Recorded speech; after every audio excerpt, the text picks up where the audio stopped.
എൻ്റെ പേര് സിന്ധു. ഞാൻ കിളിമാനൂർ താമസിക്കുന്നു. എനിക്ക് വെരിക്കോസ് വെയിൻ വന്നിട്ട് 30 വർഷമായി. ഇതിനിടയിൽ ഏതാണ്ട് 10 കൊല്ലത്തോളമായി ഞാൻ ചികിത്സ തുടങ്ങിയിട്ട്. ആയുർവേദം കുറേ നാൾ, ഒരു കൊല്ലത്തോളം ഞാൻ ആയുർവേദം ചെയ്തു.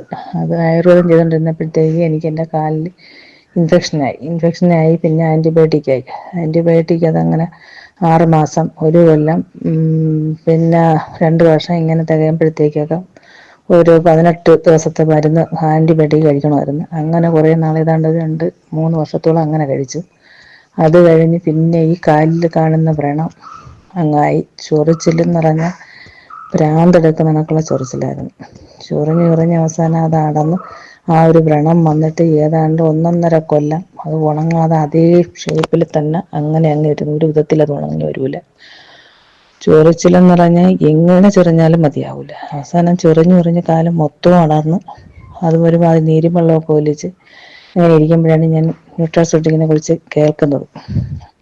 ഞാൻ വിചാരിച്ചു എന്തായാലും ഇത്രയും മരുന്ന് കഴിച്ചതല്ലേ, ഒന്ന് കഴിച്ചു നോക്കാമെന്ന് കഴിച്ചു.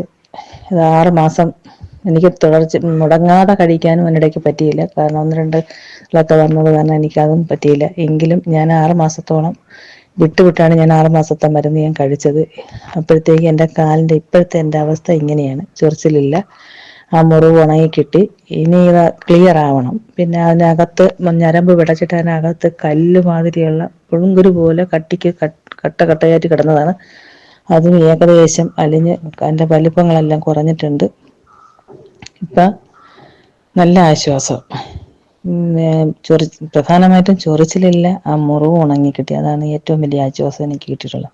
എന്തായാലും ഇനി ഇത് നിശേഷം മാറുന്നേരം മരുന്ന് കഴിക്കണം എന്നുള്ള ആഗ്രഹത്തോടെ കഴിച്ചുകൊണ്ടിരിക്കുകയാണ്. ഇപ്പോഴും ഞാൻ തുറന്നുകൊണ്ടിരിക്കുന്നുണ്ട്. നിശേഷം മാറുമെന്ന് തന്നെയാണ് എൻ്റെ വിശ്വാസം. ഇത്രയും മാറിയ സ്ഥിതിക്ക് എന്തായാലും അത് മാറും.